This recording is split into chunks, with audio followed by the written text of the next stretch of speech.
Bonjour à tous, j'espère que vous allez bien. Je suis Stéphane Pambou, producteur, arrangeur, musicien, entrepreneur culturel et aussi spécialiste en marketing sonore. Alors si vous ne vous êtes pas encore abonné sur ma chaîne, je vous prie de cliquer sur le bouton s'abonner et de cliquer sur la cloche de notification pour ne rater aucune de nos vidéos concernant la MAO, le music business et tout ce qui concerne la musique. Alors aujourd'hui, on va parler d'un thème que j'ai déjà traité lors d'un de mes directs Facebook. Et si vous voulez de plus en plus d'informations, vous pouvez aller directement sur Facebook pour avoir plus de détails. Ici, je ferai comme un résumé de ce sujet qui est les droits d'auteur. Alors, les droits d'auteur, qu'est-ce que les droits d'auteur? Les droits d'auteur, c'est simplement les droits dont bénéficie l'auteur, le compositeur et l'arrangeur. Qui est l'auteur? La personne qui écrit les textes. Qui est le compositeur? La personne qui trouve la mélodie, qui ira sur les textes. Et il y a aussi d'autres compositeurs, ce sont les personnes qui font la musique, c'est-à-dire le beatmaker, le guitariste, le bassiste, le pianiste. Si vous êtes musicien et que vous avez participé dans un morceau, vous avez joué une partition qui vient de vous, vous êtes automatiquement l'un des compositeurs du morceau. L'arrangeur, c'est la personne qui orchestre tout le morceau, qui trouve les grilles musicales, les couleurs musicales, les arrangements, les harmonies vocales, un peu tout ça. En gros, ces trois personnes devront s'inscrire à une société de gestion collective. Et la société de gestion collective se chargera de récupérer leurs droits, leur argent, si vous voulez, à chaque fois que le morceau sera joué en télé, en club, en radio, dans un hôtel, dans un restaurant, en concert. Et en concert, comment ça se passe?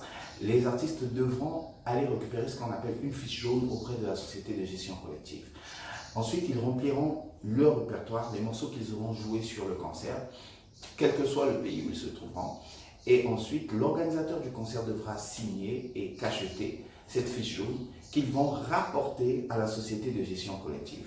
Une fois que la société de gestion collective aura la fiche jaune, elle va ensuite payer tous les ayants droit au moment convenable. Il y a aussi les droits d'auteur sur le digital, les sonneries d'attente. Ici au Sénégal, ça s'appelle les Dalatones, sur YouTube, sur toutes les plateformes qui existent.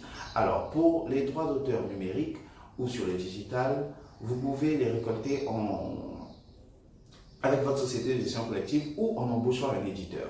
Alors, pour l'éditeur, c'est la personne tout simplement qui récolte vos droits et qui permet à ce que votre musique soit jouée un peu partout. Parce que plus la musique est jouée partout, plus l'éditeur il gagne de l'argent et vous aussi vous gagnez de l'argent. Voilà un peu en gros le résumé de tout ce que j'ai déjà dit sur mon compte Facebook. Vous pouvez aller directement sur mon compte Facebook et avoir de plus en détails sur la question. En attendant, je vous prie d'aller dans la description et vous retrouverez dans la description un pack de loops afrobeat africains pour tous les beatmakers qui voudraient s'essayer à la musique afrobeat, à la musique africaine. Et il y a un pack de loops que vous pourrez télécharger gratuitement que je vous offre pour utiliser. C'est libre de droit, c'est gratuit.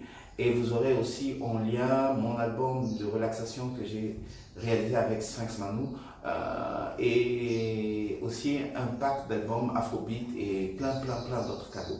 Merci encore et n'oubliez pas de vous abonner sur ma chaîne YouTube. Merci, à la prochaine vidéo.